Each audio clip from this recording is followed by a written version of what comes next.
সুপ্রিয়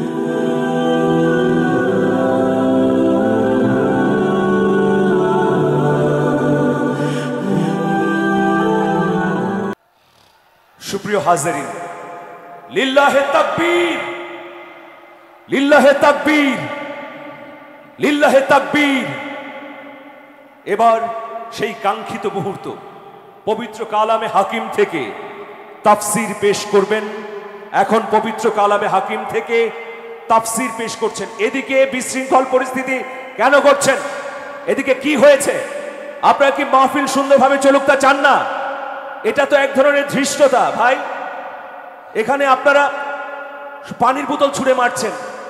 ইসলামী মাহফিলে এসেছেন, শৃঙ্খলা রক্ষা করতে হবে, শান্তি বজায় রাখতে হবে, অপর ভাইকে সহযোগিতা করতে হবে। এই ধৃষ্টতাপূর্ণ কাজ কে করেছেন? স্বেচ্ছাসেবকরা এখনই যান এবং এটা নিয়ন্ত্রণ করুন।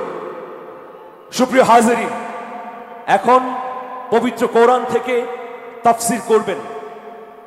আজকের এই মাহফিলের অন্যতম আকর্ষণ আমাদের প্রিয় ইসলামিক স্কলার আস-সুন্নাহ ফাউন্ডেশনের সম্মানিত চেয়ারম্যান শায়খ আহমদুল্লাহ হাফিজাহুল্লাহ।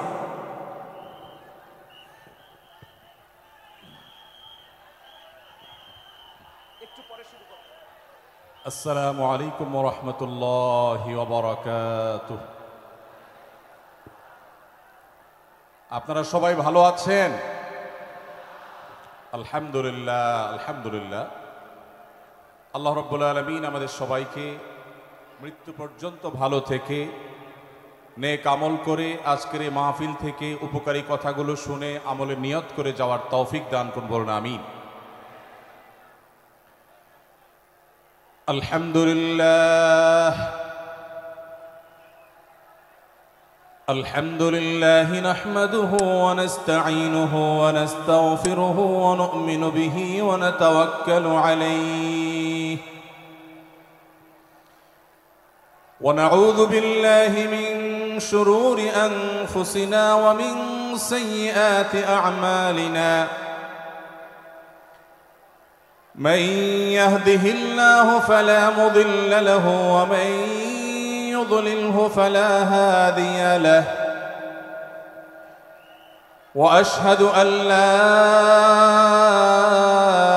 إله إلا الله وحده لا شريك له وأشهد أن محمدًا عبده ورسوله أرسله بالحق بشيرًا ونذيرًا وداعيا إلى الله بإذنه وسراجا منيرا أما بعد فقد قال الله تبارك وتعالى في كلامه المجيد وفرقانه الحميد أعوذ بالله من الشيطان الرجيم بسم الله الرحمن الرحيم يا أيها الذين آمنوا لا يسخر قوم من قوم عسى أن يكونوا خيرا منهم ولا نساء من نساء عسى أن يكن خيرا منهن ولا تلمزوا أنفسكم ولا تنابزوا بالألقاب بئس الإثم الفسوق بعد الإيمان ومن لم يتب فأولئك هم الظالمون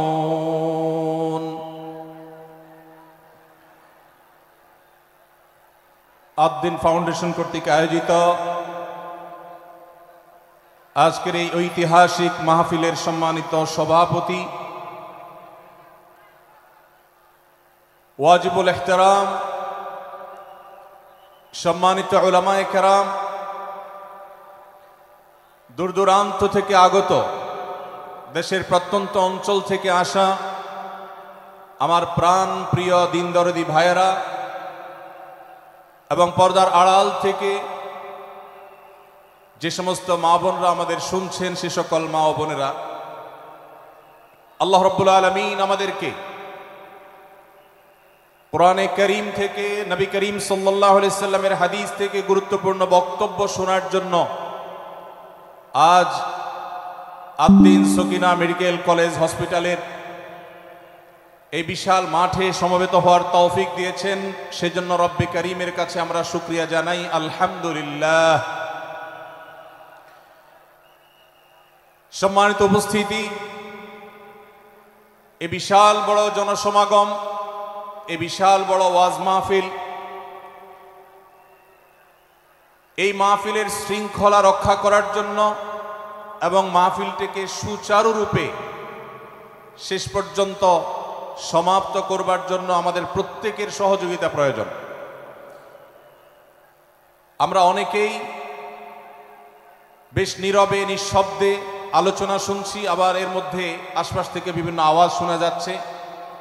আমি আপনাদেরকে বিনীতভাবে অনুরোধ করতে চাই, সবাই নীরবতা অবলম্বন করুন এবং সবাই শৃঙ্খলা মেনটেন করে চলুন। আমরা কিছুটা অসুবিধা অনুভব করছি,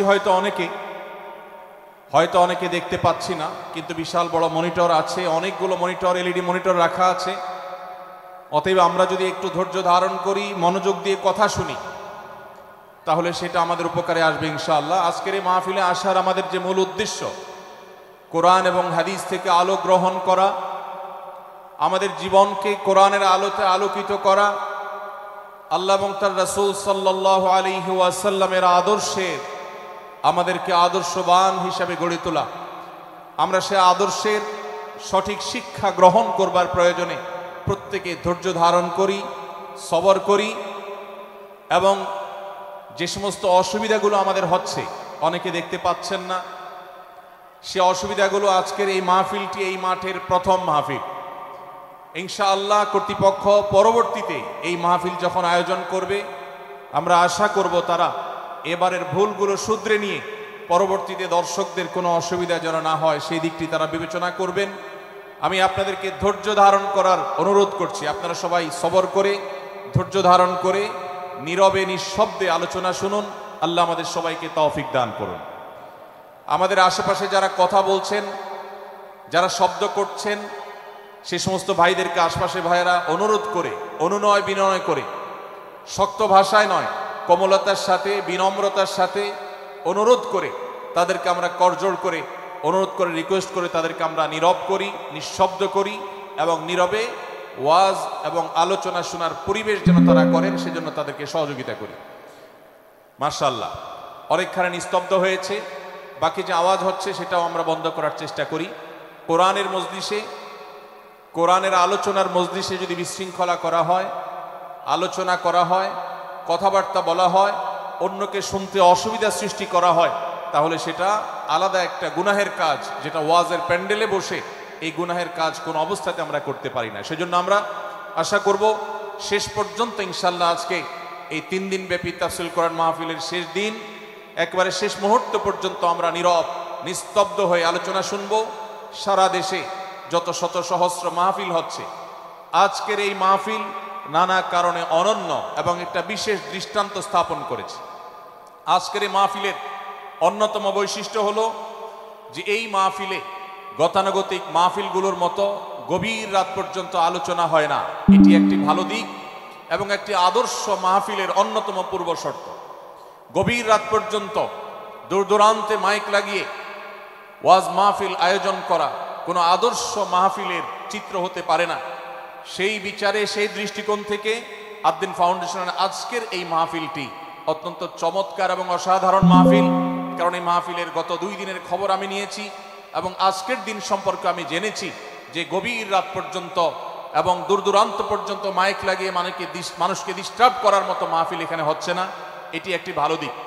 দ্বিতীয়ত হলো, ওয়াজ মাহফিল থেকে শুধুমাত্র ওয়াজ বা আলোচনা নয়, এখান থেকে দ্বীনি বই পুস্তক, কোরআন এবং হাদিসের আলোকে রচিত যে সমস্ত ধর্মীয় বই পুস্তক আমাদের প্রয়োজন হয়, সেই সমস্ত বইয়ের প্রয়োজন মেটাবার জন্য আপনারা জানেন এখানে 20-25টি বুক স্টলের ব্যবস্থা করা হয়েছে। বিশাল বড় বই মেলার আয়োজন করা হয়েছে। অর্থাৎ জ্ঞান বিতরণের 2টি মাধ্যম এখানে একসঙ্গে পাওয়া যাচ্ছে। আমরা কোরআন থেকে আলোচনা শুনছি, আবার কোরআন হাদিসের আলোকে রচিত বই পুস্তক আমরা সাথে নিয়ে যেতে পারছি। এটিও এই মাহফিলের একটি বিশেষ বৈশিষ্ট্য। তৃতীয়ত হলো আমাদের মা বোনদের প্রবেশ পথ, তাদের অবস্থান, এগুলোকে এতটাই স্বাতন্ত্র করা হয়েছে, এতটাই এগুলোকে সেপারেট করা হয়েছে যে সেগুলো তাদের প্রাইভেসি, তাদের পর্দার যে বিধিবিধান, তাদের যে ব্যক্তিত্ব, তাদের যে অন্যান্য দিকগুলো আছে সেগুলোকে খুব ভালোভাবে মেনটেন করা হচ্ছে। এটিও একটি আদর্শ মাহফিলের গুরুত্বপূর্ণ দিক। আজকাল অনেক ওয়াজ মাহফিলে মা বোনদের জন্য ওয়াজ শোনার ব্যবস্থা রাখা হয়, কিন্তু সেই সমস্ত ওয়াজ মাহফিলে মা বোনদের পর্দা, সুন্দরভাবে সুচারুরূপে তারা আসা এবং নিরাপত্তার সাথে আবার ফিরে যাওয়ার মতো পৃথক আসা যাওয়ার রাস্তা ইত্যাদির ব্যবস্থা করা হয় না, যা বহুবিধ ফিতনার কারণ হয়ে থাকে। আজকের এই মাহফিলটিতে সেই দৃষ্টিকোণ থেকে একটি অনন্য দৃষ্টান্ত স্থাপিত হয়েছে যে মা বোনদের জন্য পৃথক ওয়াজ শোনার ব্যবস্থা এবং রাস্তাঘাট পৃথক, যাতে করে তারা তাদের সেই পর্দার বিধিবিধানগুলো মেনটেন করে চলতে পারেন। এই জন্য আমি কর্তৃপক্ষকে বিশেষভাবে ধন্যবাদ দিতে চাই। সেই সাথে আজকের একটা মাহফিলের সম্পূর্ণ নতুন দিক যুক্ত হয়েছে, যেটা আপনারা দেখেছেন, তা হলো প্রত্যেক আলোচক আলোচনা করার আগে তার বায়োগ্রাফি পেশ করা হচ্ছে, তার জীবন বৃত্তান্ত পেশ করা হচ্ছে এবং সংক্ষেপে তার সম্পর্কে ধারণা দেওয়া হচ্ছে। এটিও একটা চমৎকার দিক এবং আমার জানা মতে বাংলাদেশের যে কোনো মাহফিলে এটি প্রথম দৃষ্টান্ত। সেই সাথে এই মাহফিলে আগত আমাদের সম্মানিত দর্শক শ্রোতা মণ্ডলীর জন্য প্রাথমিক চিকিৎসা সম্পর্কে যেন তারা ধারণা নিতে পারেন, সেজন্য অনেকগুলো বুথ করা হয়েছে। এই বুথগুলো থেকে একজন মানুষ তার প্রাথমিক স্বাস্থ্য, এটার পরীক্ষা নিরীক্ষা বা নিজের চিকিৎসা সম্পর্কে স্টেপ কিভাবে নেবেন সে সম্পর্কে আদ্দিন সকিনা মেডিকেল কলেজের তরফ থেকে একটি বিশেষ আয়োজন হলো, যে বিশেষ ক্যাম্প এবং বুথ করে করে আমাদের দর্শক শ্রোতাকে এই দিক থেকে বিশেষ সার্ভিস দেওয়া হচ্ছে। পর্যাপ্ত টয়লেটের ব্যবস্থা করার কথা আমি শুনতে পেরেছি, জানতে পেরেছি, এবং বক্তাদের, আলোচকদের বিভিন্ন উক্তি সম্বলিত ফেস্টুন আমি দেখেছি, যেটা অত্যন্ত নতুন একটা দিক। যদিও সেখানে বক্তাদের ছবি না থাকলে, প্রিন্টেড ছবি না থাকলে সেটা ভালো ছিল। আমি আশা করব কর্তৃপক্ষ সেটি পরবর্তীতে খেয়াল রাখবেন। সেই সাথে আমি একটি বিশেষ অনুরোধ তাদেরকে করেছি, তা হলো এই 3 দিন ব্যাপী তাফসিল কোরআন মাহফিলে আলোচকগণ কোরআন এবং হাদিস থেকে যে সমস্ত আলোচনা বক্তব্য পেশ করেছেন এবং করবেন, তার সবগুলোর সামারি একটি স্মারক গ্রন্থ আকারে যদি প্রকাশ করা হয়, একটি স্মারক পুস্তিকা আকারে প্রকাশ করার পর যদি এটি বিতরণ করা হয়, তাহলে মাহফিলটি হারিয়ে যাবে না, মাহফিলটি আমাদের ঘরে ঘরে থেকে যাবে, আমাদের জীবনকে আলোকিত করবে।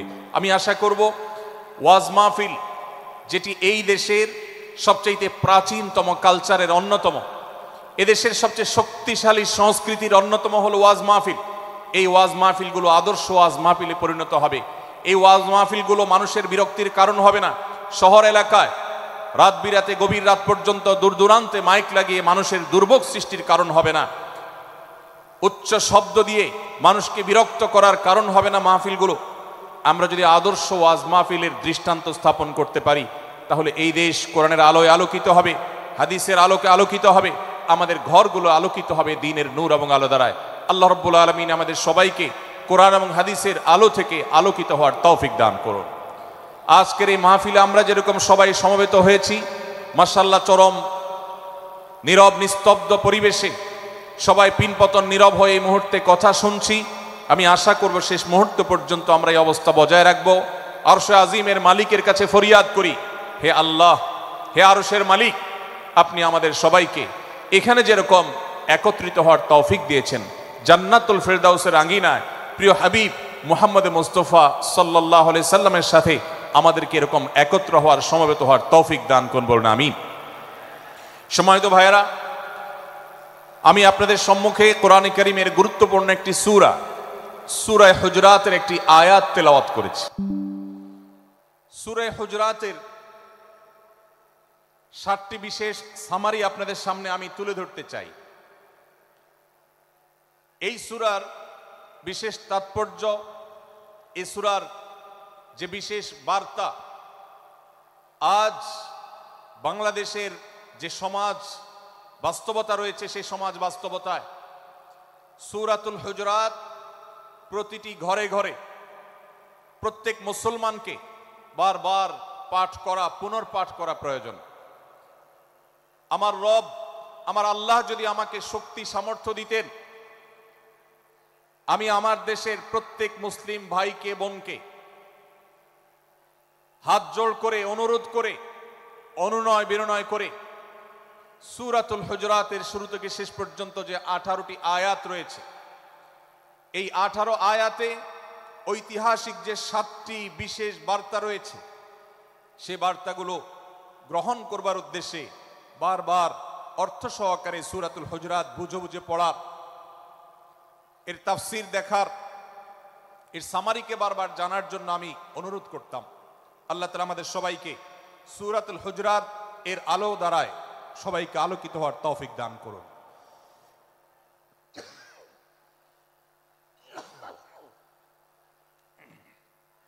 সম্মানিত উপস্থিতি,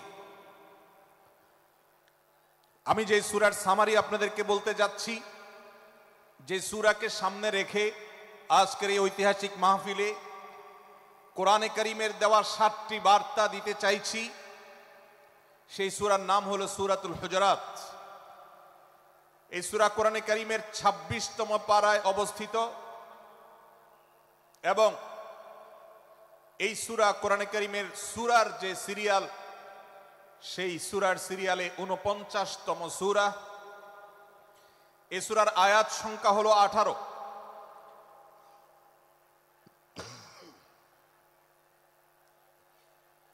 এই সূরার প্রথম থেকে পঞ্চম আয়াত পর্যন্ত প্রথম এই 5টি আয়াতে আল্লাহ রাব্বুল আলামিন তার প্রিয় নবী মুহাম্মদ মুস্তাফা সাল্লাল্লাহু আলাইহি ওয়াসাল্লাম, সবাই দুরূদ পড়ি, সাল্লাল্লাহু আলাইহি ওয়াসাল্লাম। প্রিয় নবীজির নাম শুনলে দুরূদ পাঠ করতে হয়, তার জন্য দোয়া করতে হয়, কারণ আল্লাহর হাবিব সাল্লাল্লাহু আলাইহি ওয়াসাল্লাম তার সমগ্র জীবনকে যে কষ্টের মধ্যে পার করেছেন, তার সমগ্র জীবনকে উৎসর্গ করেছেন, তা আপনার আমার হেদায়েতের জন্য, গোটা বিশ্ব মানবতার মুক্তির প্রয়োজনে। যিনি তার জীবনকে, যৌবনকে শেষ করে দিয়েছেন, তার সমগ্র জীবনে কখনো ভোগ উপভোগ এটিকে কখনো তিনি প্রশ্রয় দেননি, প্রাধান্য দেননি। দিনাতিপাত করেছেন অত্যন্ত কষ্টের সাথে, শত সহস্র বাধার সম্মুখীন হয়েছেন, শুধুমাত্র কিয়ামত পর্যন্ত আগত সকল মুসলিম নরনারীর কাছে যেন কোরআনের বার্তা পৌঁছে যায়, সবাই যেন হেদায়েত প্রাপ্ত হয়ে যায়, সবাই যেন মুক্তি প্রাপ্ত হয়ে যায়, সবাই যেন জান্নাতি হয়ে যায়, সবাই যেন জাহান্নাম থেকে মুক্তি লাভ করে, এই উদ্দেশ্যে তার সমগ্র জীবনকে তিনি উৎসর্গ করেছেন।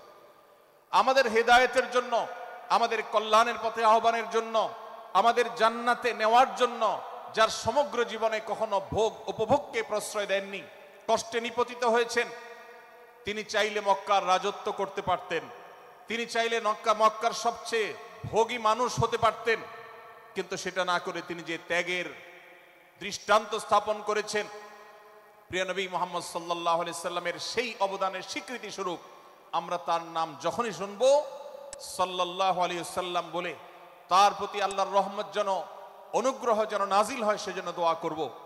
আল্লাহ তাআলা তার হাবিবকে রহমত এমনিতেই দান করবেন, আপনি আর আমি তার জন্য রহমতের দোয়া করার মধ্য দিয়ে আমরা সৌভাগ্যবান মানুষের কাতারে শামিল হতে পারবো।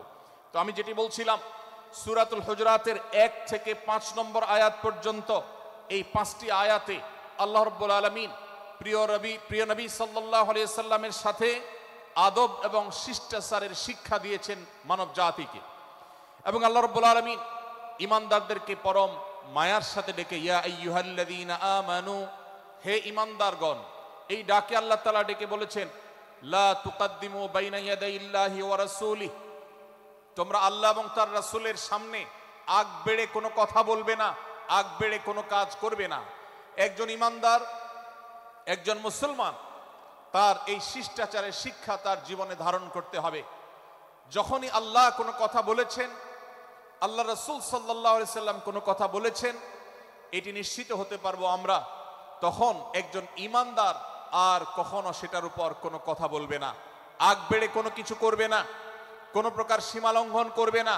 ক্বালাল্লাহ ক্বালার রাসূল, আল্লাহ বলেছেন, আল্লাহ রাসূল বলেছেন, এটি শোনার পর সে তার আপদ মস্তককে সারেন্ডার করবে, সে নিজেকে আত্মসমর্পণ করবে, এর উপর তার কোনো যুক্তিকে, কোনো বুদ্ধিকে, তার কোনো মতামতকে সে সেখানে আর দাঁড় করাবার চেষ্টা করবে না। এটা একজন শিষ্টাচার বিশিষ্ট ইমানদারের বৈশিষ্ট্য।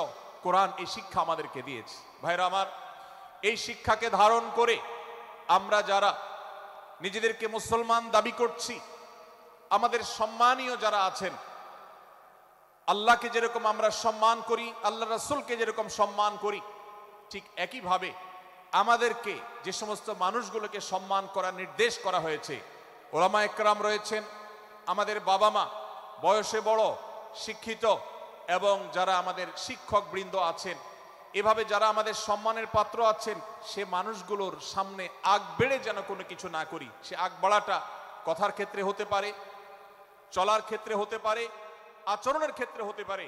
এই শিষ্টাচারের শিক্ষা সূরা হুজরাতের প্রথম আয়াতে আমাদেরকে দেয়া হয়েছে।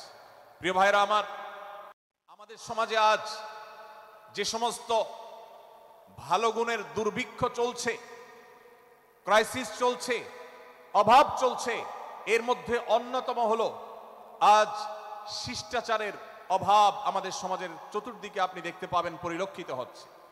আমাদের শিশু থেকে নিয়ে কিশোর, যুবক থেকে নিয়ে মধ্যবয়স্ক সকল শ্রেণী মানুষের মধ্যে আজ আদব এবং শিষ্টাচারের ভয়াবহ অভাব আমরা দেখতে পাচ্ছি।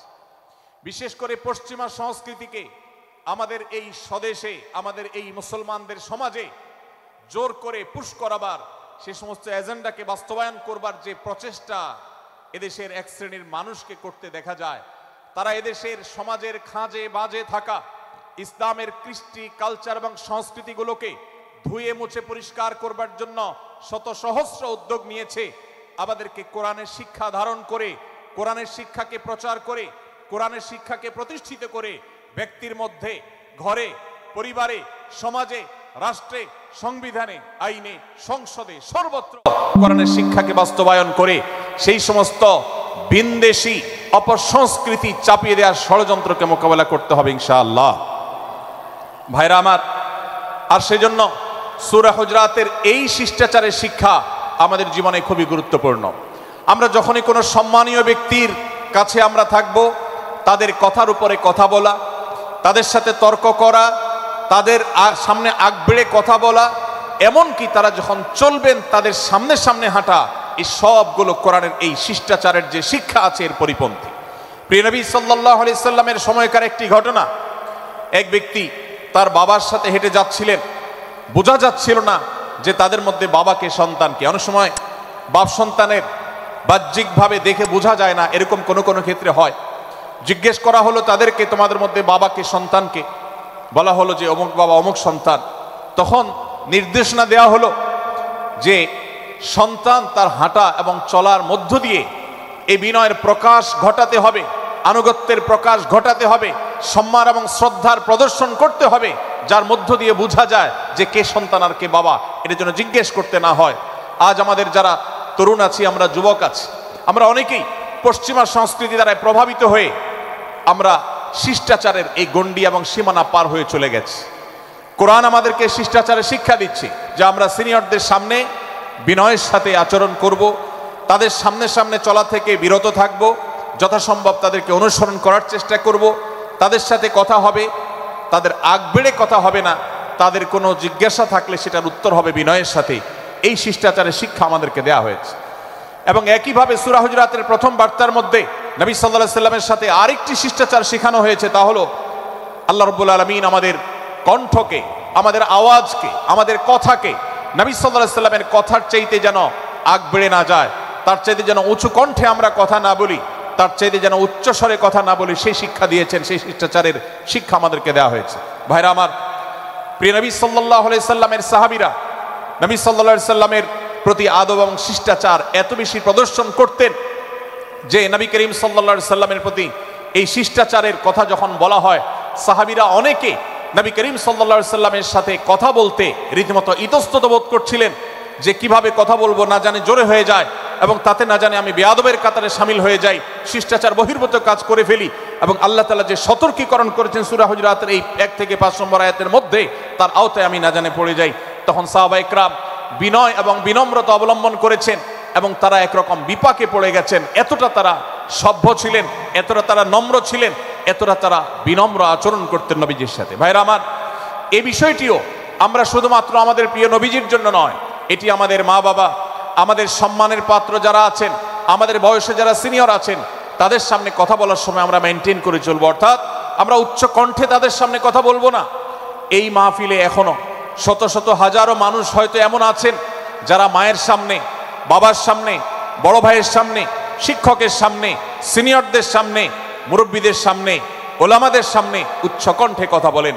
প্রিয় ভাইরা আমার, আমরা মুসলমানদের সন্তান, আমরা মুহাম্মদ সাল্লাল্লাহু আলাইহি সাল্লামের উম্মত, আমরা আবু বকর, ওমর, ওসমান, আলী রাদিয়াল্লাহু আজমাইনের অনুসারী, আমরা কোরআনের অনুসারী। কোরআনের অনুসারী কখনো বেয়াদব হতে পারে? কোরআনের অনুসারী কখনো বেয়াদব হতে পারে? কোরআন যে শিষ্টাচারের শিক্ষা দিয়েছে, এই শিক্ষা আজ আমাদের মধ্যে ধারণ করতে হবে, আমাদের সন্তানদের শেখাতে হবে, আমাদের ঘরে ঘরে এই শিক্ষা চর্চা করতে হবে, আমাদের সমাজে এটিকে প্রতিষ্ঠিত করতে হবে। পশ্চিমা সংস্কৃতির যে ছোবল, সে ছোবল আমাদের সন্তানদেরকে আজকাল অনেক ক্ষেত্রে বেয়াদবে পরিণত করছে, তাদের অনেক সময় শিষ্টাচার থেকে বের করে দিচ্ছে। তারা কখনো স্বাধীনতার নামে, কখনো মত প্রকাশের নামে, কখনো বিভিন্ন নামে তারা কিন্তু হারিয়ে যাচ্ছে।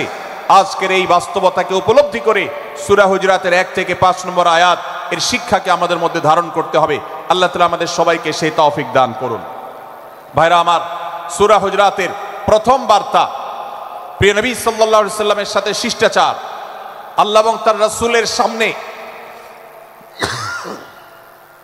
আল্লাহ এবং তার রাসূলের সামনে আগ বেড়ে কোনো কথা না বলা, আগ বেড়ে কোনো আচরণ না করা, এটা তার প্রতি শিষ্টাচারের অংশ।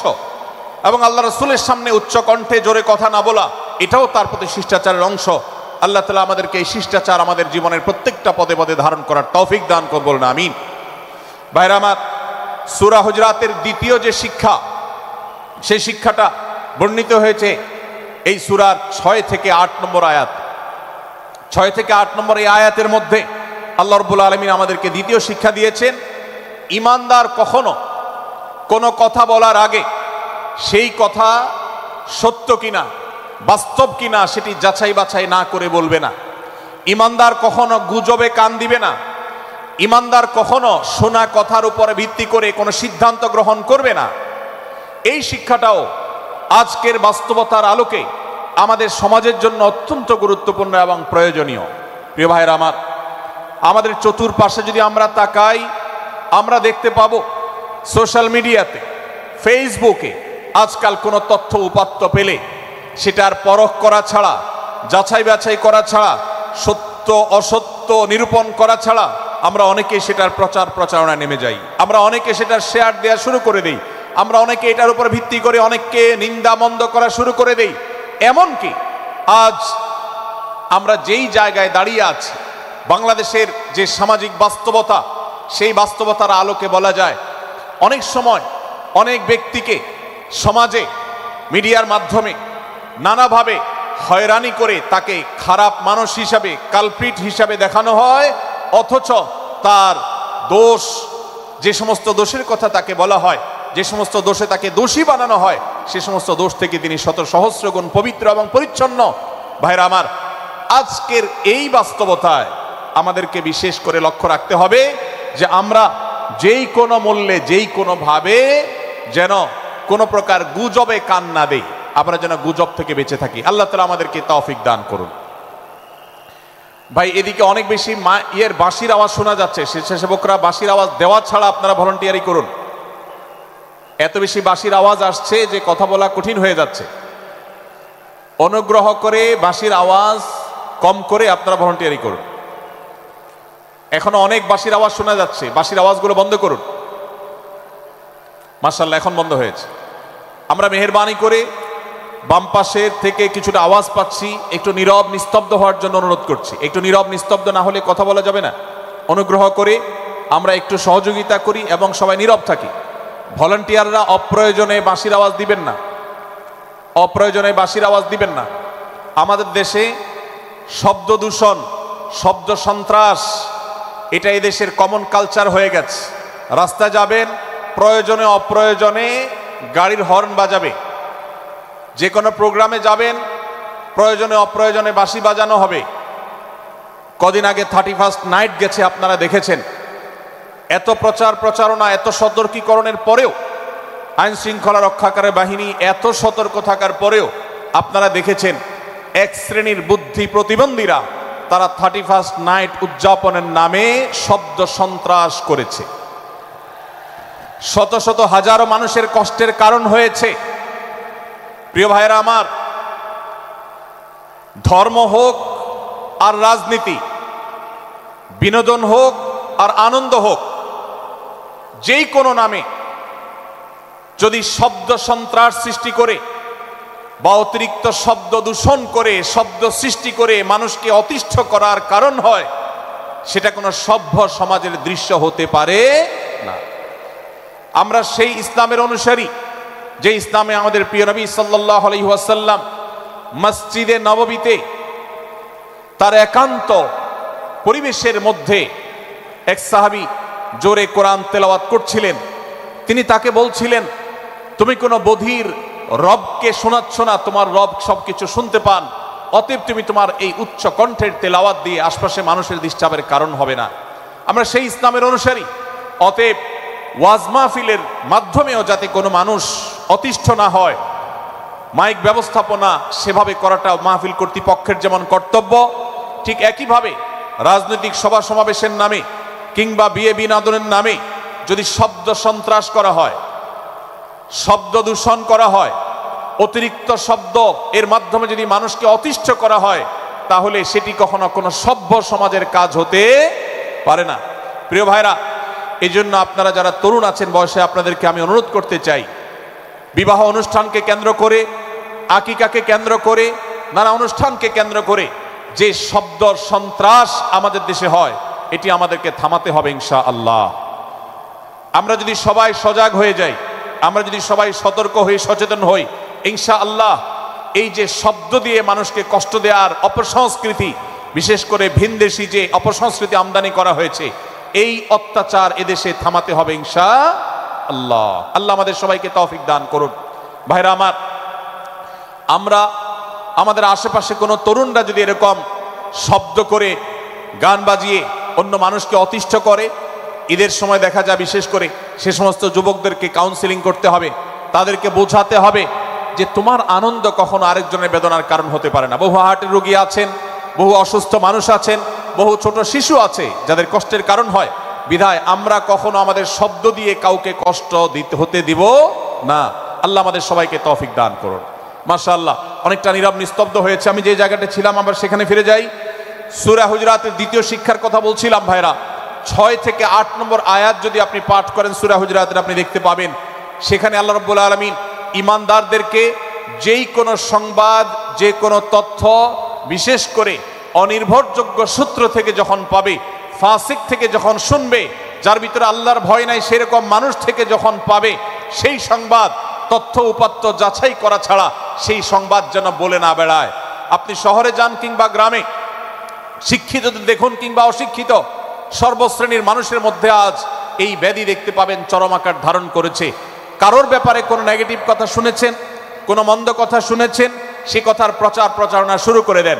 সেটা কি সঠিক কিনা, সেটা কি সত্য কিনা, সেটা কি যথার্থ কিনা, সেটা কোনো প্রপাগান্ডা কিনা, সেটা কোনো মিথ্যাচার কিনা, সেটা কোনো গুজব কিনা, এটা যাচাই করার প্রয়োজন অনুভব করে না।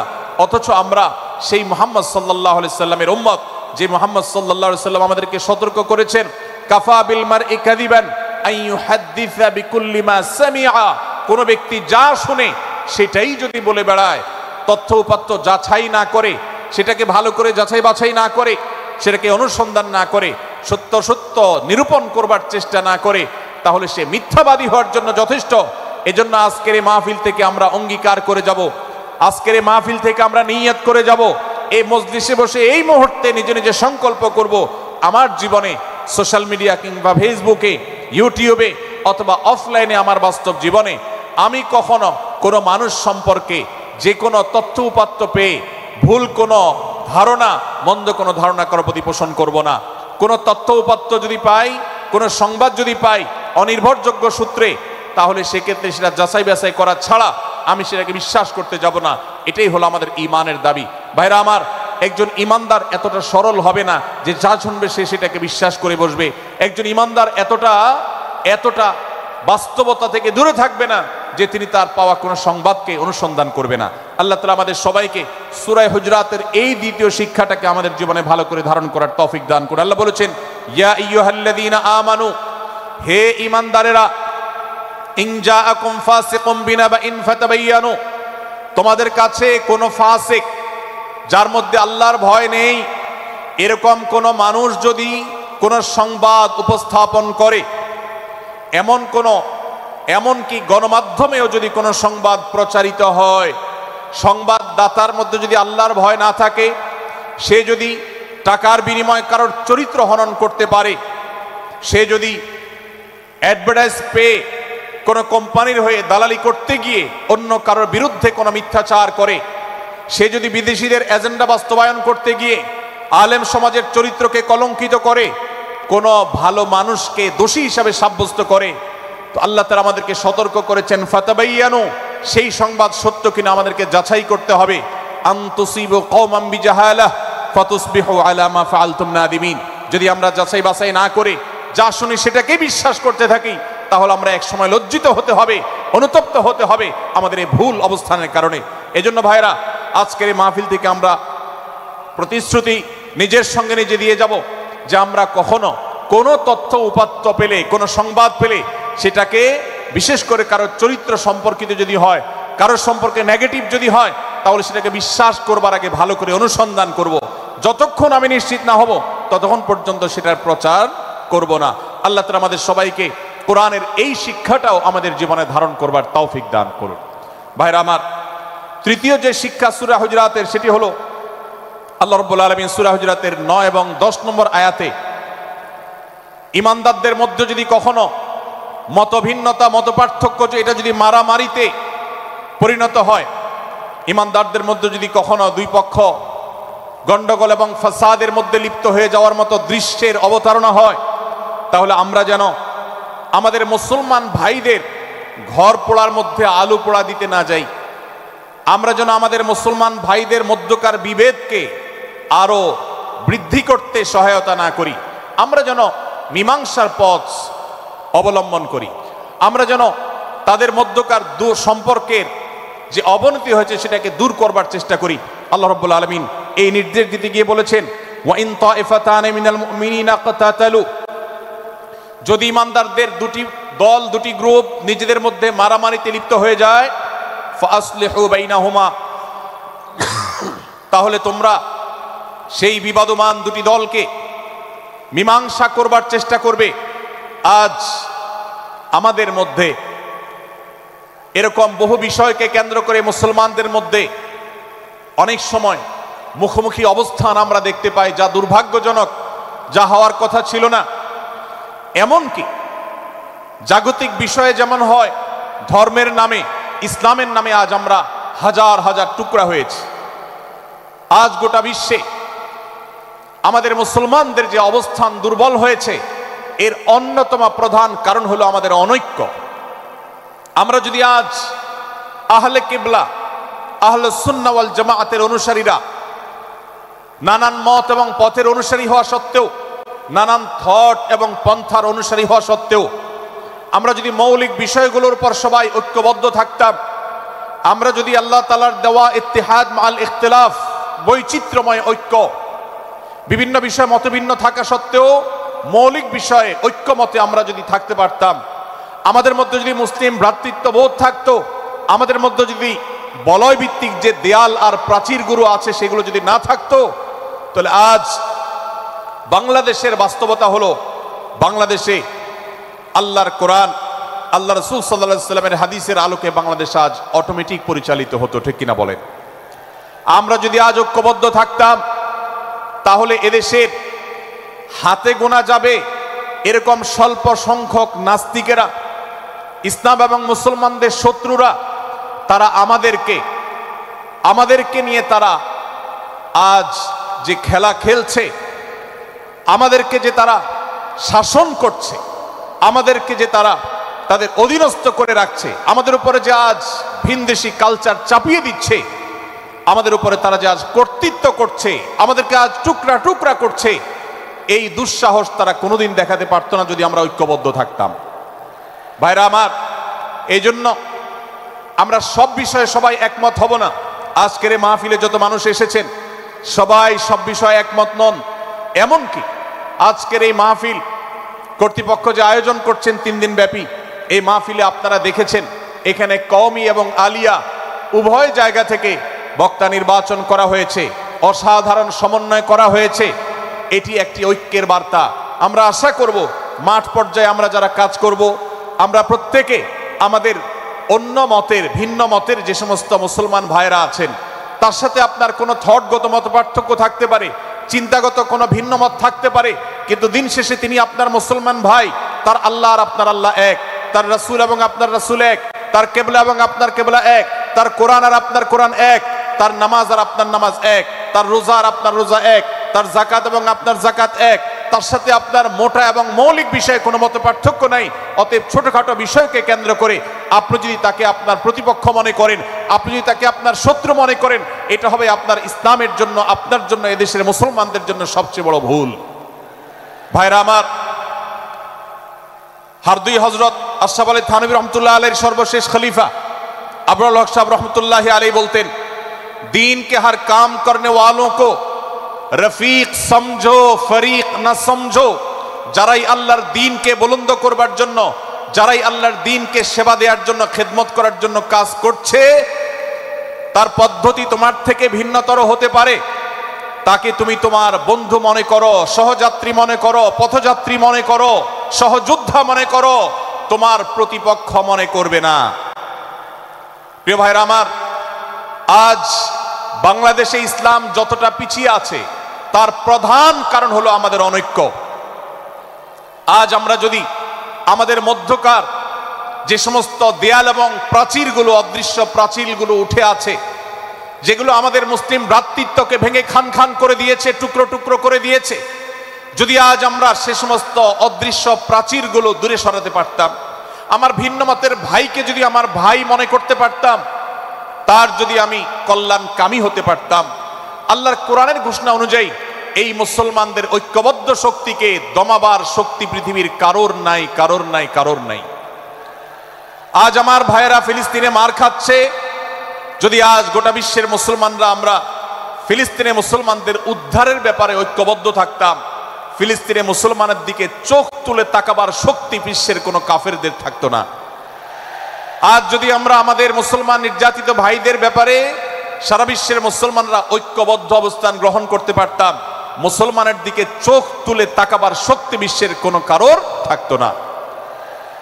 ভাইরা আমার, গোটা বিশ্বে ঐক্য প্রতিষ্ঠা করা আপনার আমার মতো সাধারণ মানুষের দ্বারা হয়তো সম্ভবপর হবে না, কিন্তু আমরা যারা মাঠ পর্যায়ে কাজ করছি, আমি আপনাদেরকে করজোড় করে অনুরোধ করতে চাই।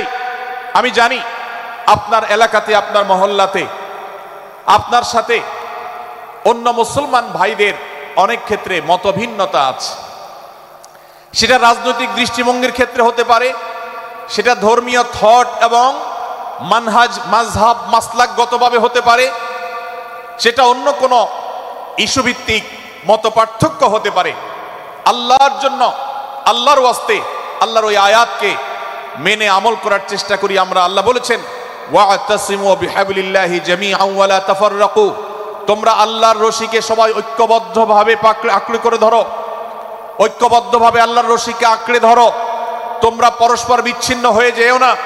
আমরা অনেক ফরজের কথা শুনেছি, নামাজ রোজা ফরজ আমরা জানি, বাবা মার প্রতি সদ্ব্যবহার করার ফরজের কথা আমরা জানি, আত্মীয়তার সাথে সুসম্পর্ক, আত্মীয়তার বন্ধন রক্ষার কথা আমরা জানি, ফরজ হওয়ার কথা জানি, কিন্তু মুসলমানদের ঐক্যবদ্ধ থাকতে হবে এই ফরজের কথা আমরা অনেকেই জানি না।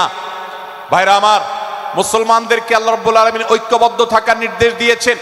এই ঐক্যটা এর মানে এই নয় যে সবাই এক মতের হয়ে যাবে সব বিষয়ে। বিভিন্ন বিষয়ে আমাদের মধ্যে মতপার্থক্য থাকবে, তারপরে আমরা একে অন্যের সহযোদ্ধা হব, সহযাত্রী হব, আমরা একে অন্যের কল্যাণকামী হব, একে অন্যের ভালো চাইব। আমার ভিন্ন মতের মুসলমানের কোনো ক্ষতিতে আমি খুশি হব না, তার ক্ষতিতে আমি কষ্ট পাবো, তার সাফল্যকে আমি এনজয় করব, আনন্দিত হব। এটা যদি করতে না পারি তো আমি কখনো খালেস এবং সাচ্চা মুসলমান হতে পারলাম না। আল্লাহ তাআলা আমাদের অন্তরগুলোকে উদার করে দিন, ব্রড করে দিন, প্রশস্ত করে দিন, বড় করে দিন, উম্মার ঐক্যের প্রয়াসী হওয়ার তৌফিক দান করুন, বলুন আমিন। ভাইরা আমার, আমরা মহল্লায় মহল্লায়, এলাকায় এলাকায়, মসজিদে মসজিদে, আমাদের নিজস্ব বলয়ে, নিজস্ব অঙ্গনে আমরা চেষ্টা করব ভিন্ন ভিন্ন মতের মুসলিম ভাইকেও আমার ভাই হিসাবে আঁকড়ে ধরার, আপন করার। ডক্টর খন্দকার আব্দুল্লাহ জাহাঙ্গীর রাহমাহুল্লাহ এই অঞ্চলের সন্তান।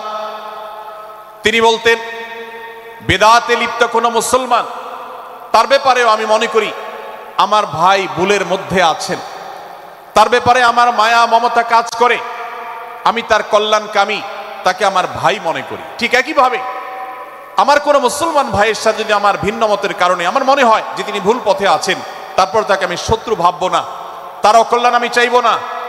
আজ বাংলাদেশের বাস্তবতায় যদি আমরা তাকাই, দেখতে পারবো ইসলাম এবং মুসলমানদের যত শত্রু আছে, আমরা দেখেছি গত কয়েক যুগ ধরে তাদের নিজেদের মধ্যে হাজারো বিভক্তি, হাজারো মত পার্থক্য থাকা সত্ত্বেও মুসলমানদের শত্রুতা করার ব্যাপারে তারা সবাই ঐক্যবদ্ধ। অথচ আমরা মুসলমানরা, আমাদের আল্লাহ, আমাদের রাসূল, আমাদের কোরআন, আমাদের কিবলা, আমাদের সবকিছু এক হওয়া সত্ত্বেও ছোটখাটো বিষয়কে নিয়ে আমরা আমাদের মধ্যকার বিভেদের প্রাচীরগুলোকে দাঁড় করিয়ে রেখেছি, যার কারণে আমরা গোটা বিশ্বে যেমন মার খাচ্ছি, আমাদের এই প্রিয় মাতৃভূমিতেও আমরা সংখ্যায় সবচেয়ে বেশি হয়েও আমরা কালচারালি মাইনরিটি হয়ে আছি, সংস্কৃতিতে আমরা সংখ্যালঘু হয়ে আছি। সব ক্ষেত্রে আমাদেরকে ইগনোর করা হয়। 4 লক্ষ মসজিদের এদেশে 4 লক্ষ ইমাম আছেন, 4 লক্ষ মুয়াজ্জিন আছেন। এই মসজিদগুলো এদেশে, এর নেটওয়ার্ক যতটা শক্তিশালী, এদেশের সকল রাজনৈতিক দলগুলোর নেটওয়ার্ককে যদি একত্র করা হয়, মসজিদগুলোর মতো এতটা শক্তিশালী নেটওয়ার্ক এদেশের সমাজে নাই। কিন্তু ওলামা একরামকে ইগনোর করা হয়, মুসলমানদের ইগনোর করা হয়। এদেশের আইনে কোরআন এবং সুন্নাহ এদেশের মুসলমানদের ধ্যান ধারণাকে কখনো বিবেচনায় আনা হয় না। এই যে মুসলমানদের আজ দুরবস্থা, এর অন্যতম প্রধান কারণ হলো আমাদের হাজার হাজার ভাগে বিভক্তি। এই বিভক্তির দেয়ালগুলোকে তুলতে হবে কি হবে না? যদি হয় তাহলে আপনি নিজে থেকে শুরু করে দিন। আপনি যেই মতই লালন করেন না কেন, আপনার ভিন্ন মতের মুসলমানকে আপনি ভাই মনে করবেন, তার সাথে বুক মিলাতে আপনার কষ্ট হবে না, তার সাথে বসতে আপনার অসুবিধা হবে না। ভিন্ন মতের আলেম, এক মতের আলেম আরেক মতের আলেমের সাথে বসতে অসুবিধা হবে না। এক মতের অনুসারী আরেক মতের অনুসারীকে ভাই বলতে অসুবিধা হবে না। আমরা সোশ্যাল মিডিয়াতে নিজেদের মধ্যে কামড়াকামড়ি করব না, নিজেদের মধ্যে আমরা ঝগড়া বিবাদ করব না।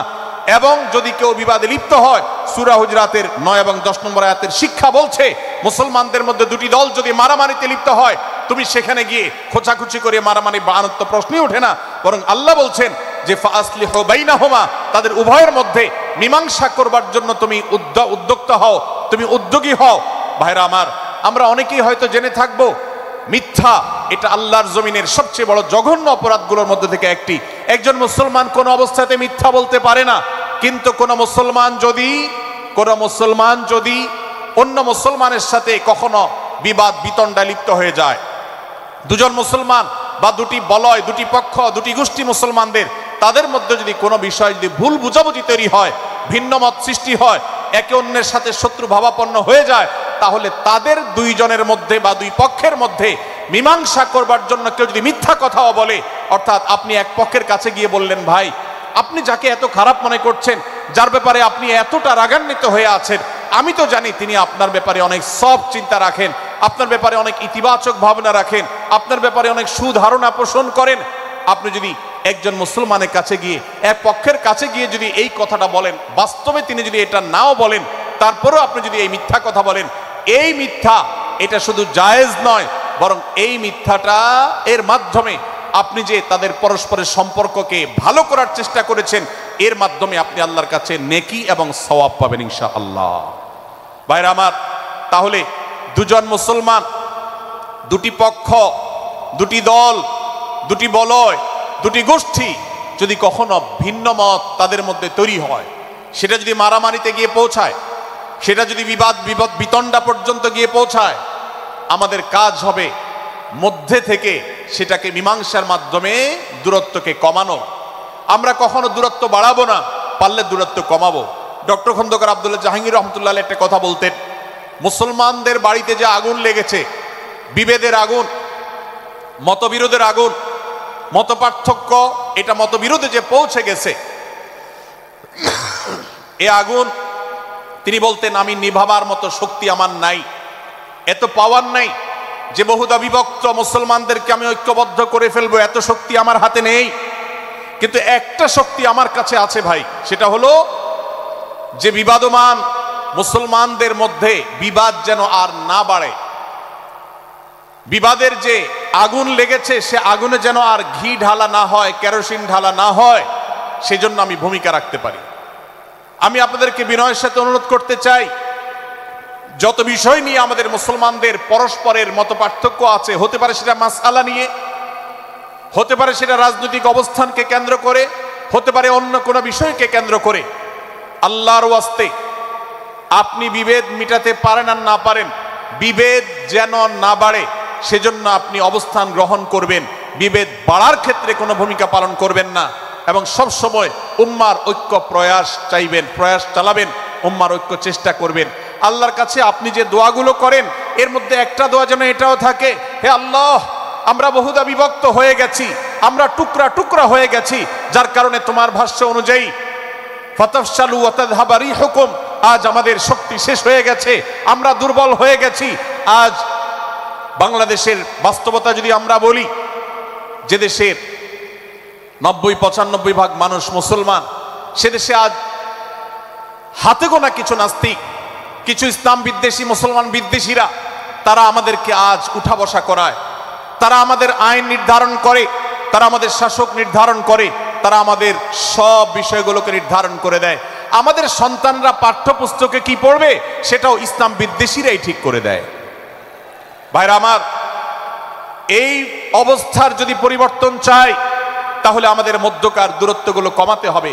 এজন্য আপনার দোয়ার মধ্যে আল্লাহর কাছে নিবেদন করুন, আল্লাহ আপনি আমাদের মধ্যকার বিভেদগুলো কমিয়ে দিন, আল্লাহ আমাদের ওলামাদেরকে ঐক্যবদ্ধ করে দিন, আল্লাহ আমাদেরকে ইত্তেহাদ মাল ইখতিলাফ, বৈচিত্র্যময় ঐক্য, মতভিন্ন থাকা সত্ত্বেও মৌলিক বিষয় ঐক্যবদ্ধ হওয়ার তৌফিক দান করুন। সীসাঢালা প্রাচীরের মতো আমাদেরকে কাঁধে কাঁধ মিলিয়ে আল্লাহ এবং তার রাসূল সাল্লাল্লাহু আলাইহি সাল্লামের আদেশ নিষেধকে ব্যক্তি, সমাজ, পরিবার, রাষ্ট্রে সর্বত্র বাস্তবায়নের জন্য কাজ করার তৌফিক দান করুন। আমরা আমাদের দোয়ার মধ্যে মুসলমানদের ঐক্যের জন্য দোয়া করব তো ইনশাআল্লাহ।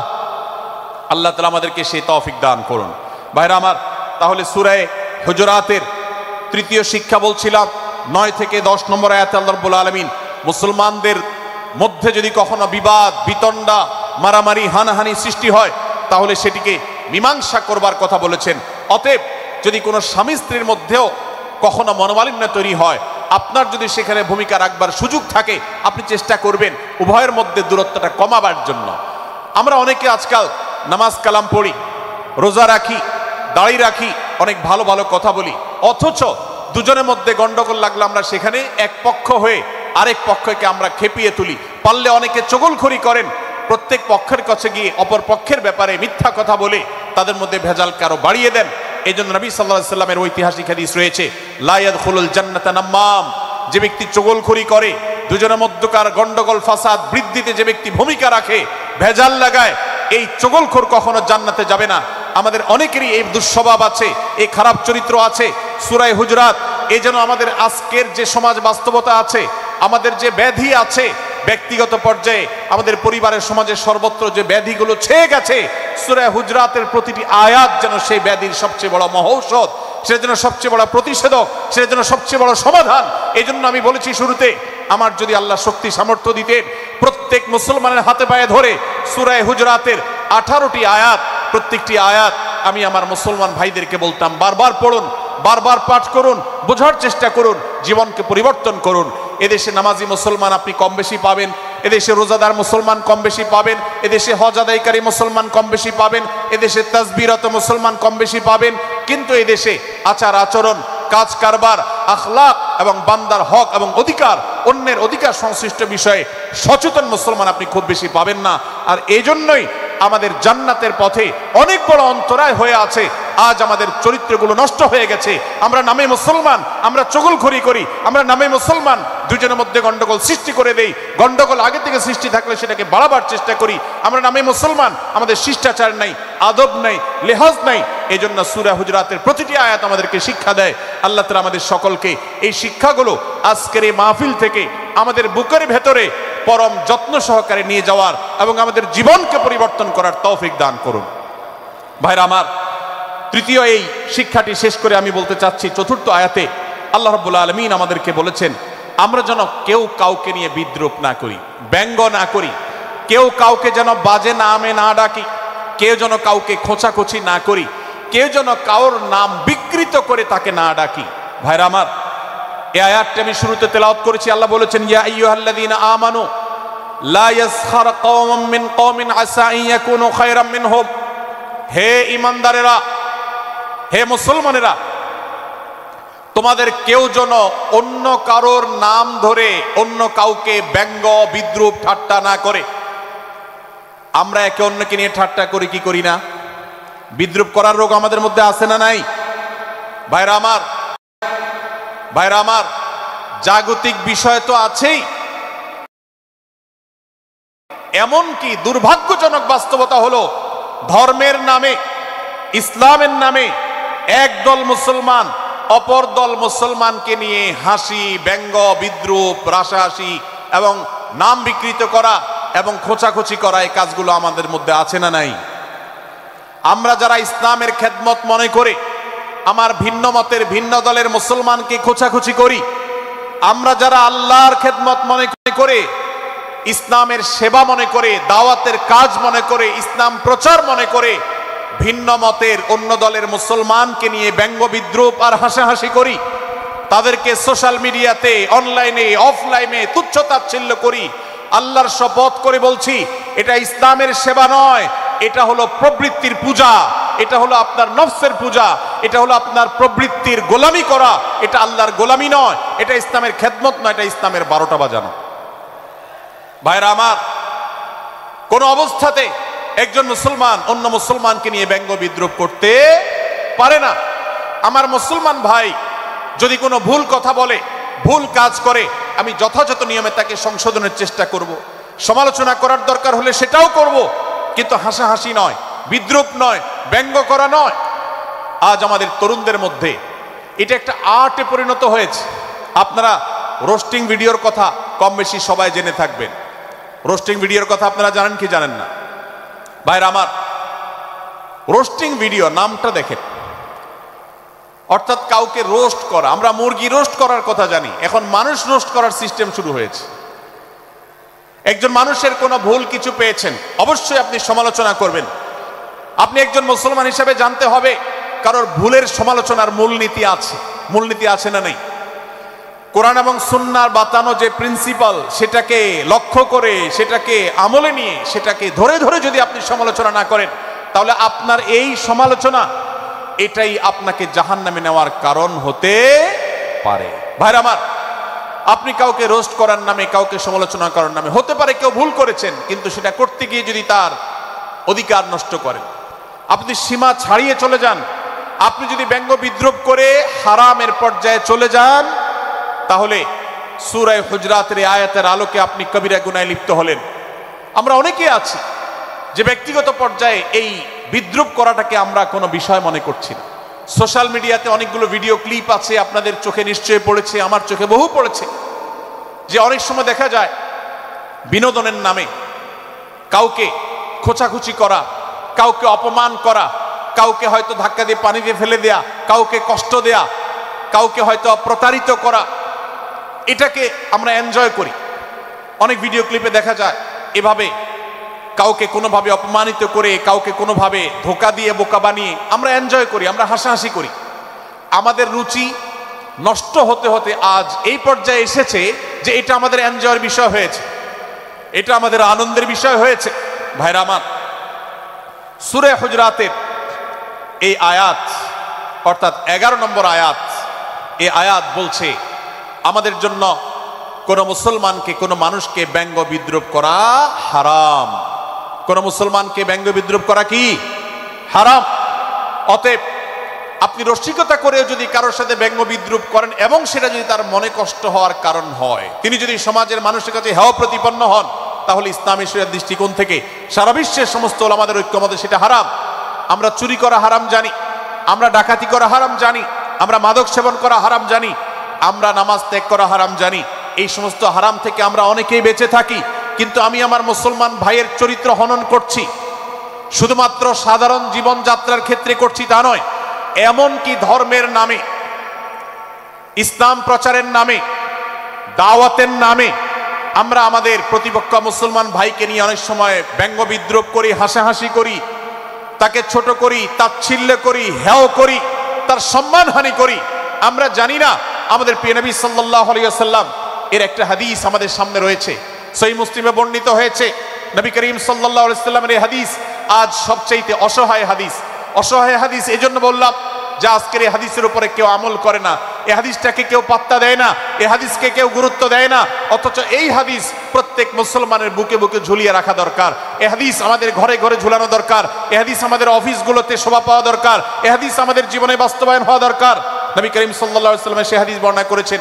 আবু হুরায়রা রাদিয়াল্লাহু তাআলা আনহু তিনি বলেছেন, লা তাহাসাদু, লা তাহাসাদু, হে মুসলমানরা তোমরা কেউ কাউকে কখনো হিংসা করবে না, কেউ কাউকে হিংসা করবে না। আমাদের মধ্যে হিংসা আছে না নাই? হিংসা আছে না নাই? আমরা একে অন্যকে হিংসা করি। একদল মুসলমান অন্য দল মুসলমানকে হিংসা করে, কেউ কারো ভালো দেখতে পারে না। ভাইরা আমার, আল্লাহ নবী বলেছেন, লা তাহাসাদু, তোমরা একে অন্যকে হিংসা করো না। ওয়ালা তানাজাসু, কেনা বেচা করতে গিয়ে কেউ কাউকে ধোঁকা দিও না, প্রতারণা করো না। ওয়ালা তাবাগাদু, তোমরা একে অন্যের সাথে শত্রুতা বিদ্বেষ পোষণ করবে না। ওয়ালা তাদাবারু, তোমাদের কেউ যেন কারোর পেছনে লেগে না থাকে, কাউকে অবজ্ঞা যেন না করে। ওয়ালা ইয়াবি আহাদুকুম আলা বাই'i আখিহি, এবং তোমাদের কেউ যেন আরেকজনের কেনাবেচার উপরে সেখানে ইন্টারফেয়ার করে সে যেন সেখানে কোনো প্রকার ক্ষতিগ্রস্ত কাউকে না করে। ওয়াকুনু ইবাদাল্লাহি ইখওয়ানা, হে মুসলমানরা তোমরা আল্লাহর বান্দা ভাই ভাই হয়ে থাকো। তোমাদের মধ্যে মত পার্থক্য থাকুক, দলগত মত পার্থক্য, অবস্থানগত মত পার্থক্য, থটগত মত পার্থক্য, মাযহাব মাসলাবগত মত পার্থক্য থাকুক, কিন্তু তোমরা আল্লাহর বান্দা ভাই ভাই হয়ে থাকো। এক দলের মুসলমানকে আল্লাহ তাআলা ভাই ভাই হতে বলেন নাই, এক গ্রুপের মুসলমানকে আল্লাহ ভাই ভাই হতে বলেন নাই, এক বলয়ের মুসলমানকে আল্লাহ ভাই ভাই হতে বলেন নাই, নিজ দলের মুসলমানের সাথে আল্লাহ ভাই ভাই থাকতে বলেন নাই। আল্লাহ বলেছেন সকল মুসলমানদের সাথে ভাই ভাই হয়ে থাকার জন্য, ভ্রাতৃত্বের বন্ধনে থাকার জন্য। এজন্য আল্লাহ নবী সাল্লাল্লাহু আলাইহি ওয়াসাল্লাম সে নির্দেশ করেছেন। আল্লাহ নবী সাল্লাল্লাহু আলাইহি ওয়াসাল্লাম আরো বলেছেন, আল মুসলিমু আখুল মুসলিম, মুসলমান মুসলমানের ভাই, লা ইয়াজলিমুহু ওয়ালা ইয়াখযুলুহু, কোন মুসলমান কোন মুসলমানকে জুলুম করতে পারে না, তার আইল ঠেলতে পারে না, তার জমি দখল করতে পারে না, তার অধিকার নষ্ট করতে পারে না, তাকে কথা দিয়ে অত্যাচার করতে পারে না। ওয়ালা ইয়াখযুলুহু, তাকে অপমানিত করতে পারে না, লাঞ্ছিত করতে পারে না। ওয়ালা ইয়াকযিবুহু, তার সাথে মিথ্যা বলতে পারে না। ওয়ালা ইয়াহকিরুহু, তাকে তাচ্ছিল্য করতে পারে না। আত-তাকওয়া হাহুনা, আত-তাকওয়া হাহুনা, আত-তাকওয়া হাহুনা। নবীজি তিনবার নিজের বুকের দিকে তাকিয়ে দেখিয়েছেন, তাকওয়া এখানে, তাকওয়া এখানে, তাকওয়া এখানে। আমাদের অন্তরকে ভালো করতে হবে, সমস্ত মুসলমানদের জন্য উদার হতে হবে, কলিজাকে বড় করতে হবে, মনটাকে ব্রড করতে হবে, প্রশস্ত করতে হবে, অন্য মুসলমানকে ভাই মনে করতে হবে। কোন ভিন্ন মতের মুসলমানের সাথে শত্রুতা পোষণ করা যাবে না।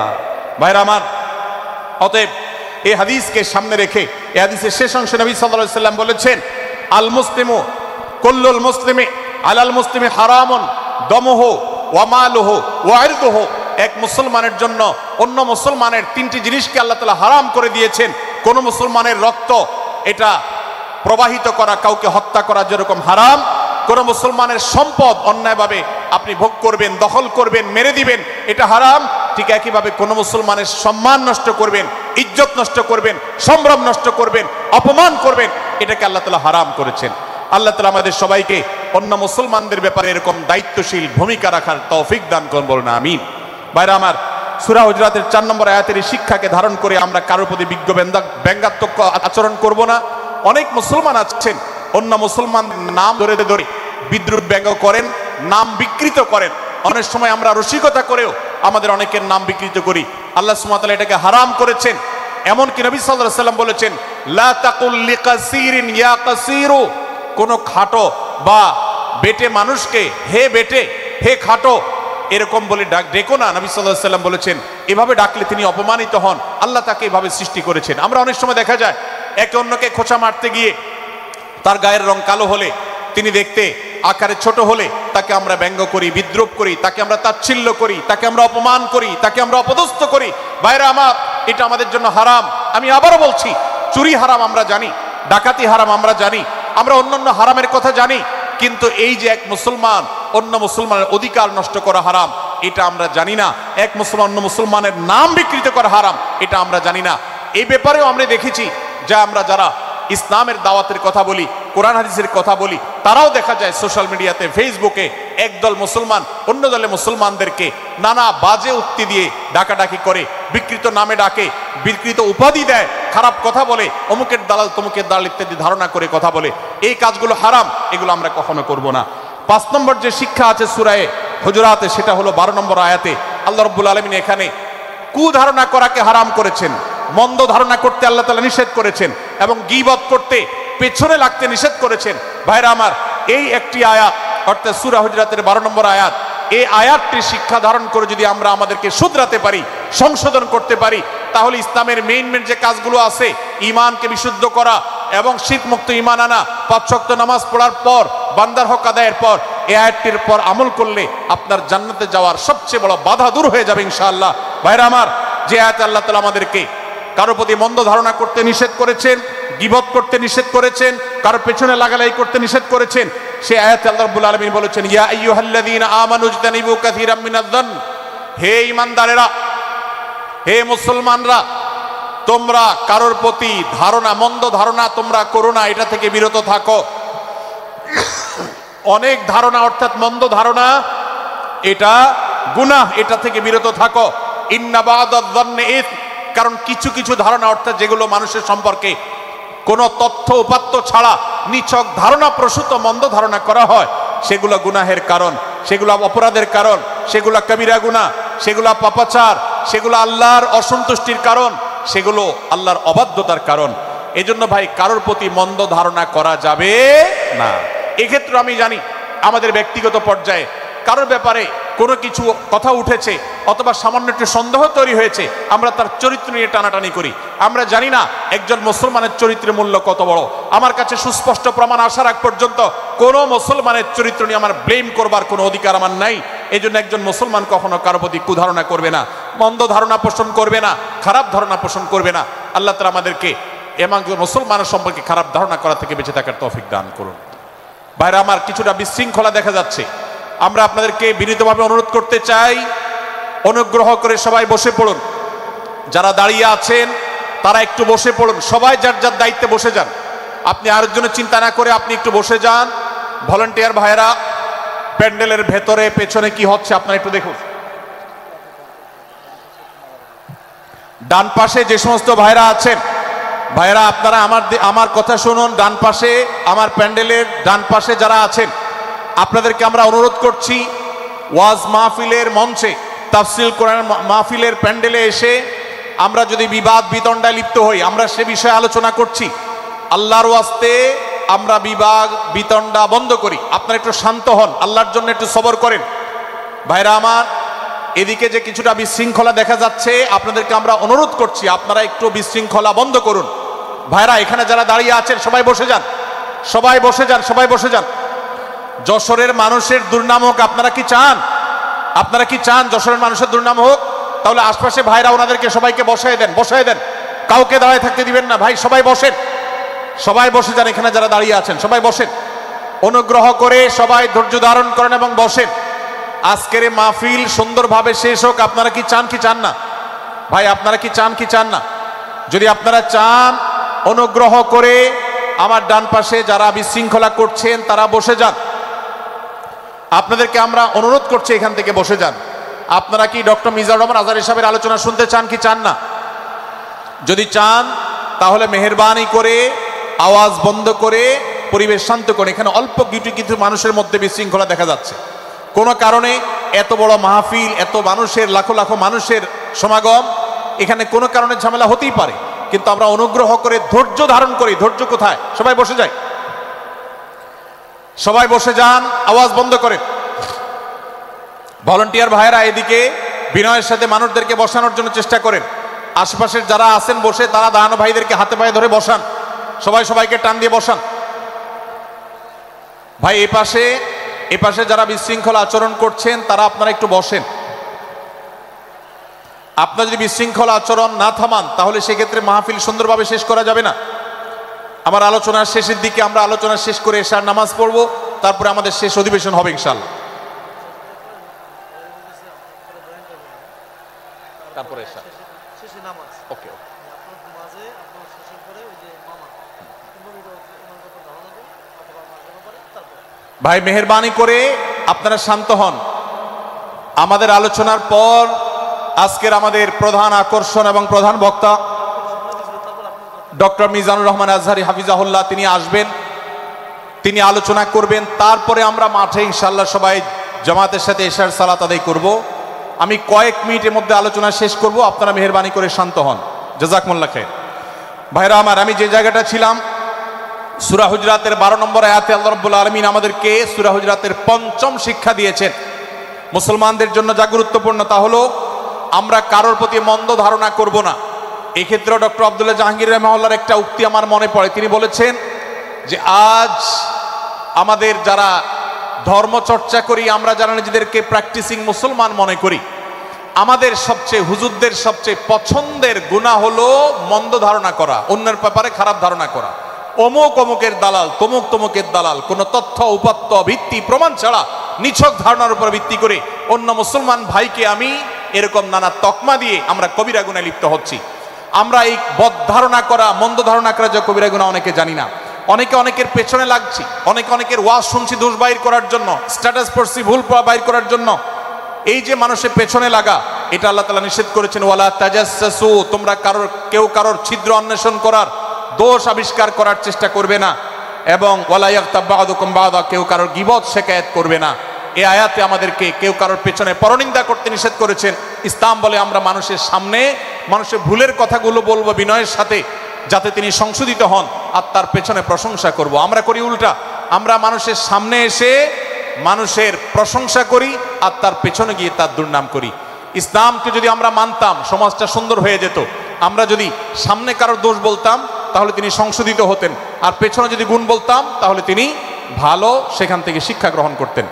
সূরা হুজরাতের 6 নম্বর শিক্ষা 13 নম্বর আয়াতে আল্লাহ তাআলা বলেছেন যে আমাদের সবার গোড়া কোত্থেকে এসেছে, আমাদের গর্বের কোনো বাহ্যিক কারণ নাই তাকওয়া ছাড়া।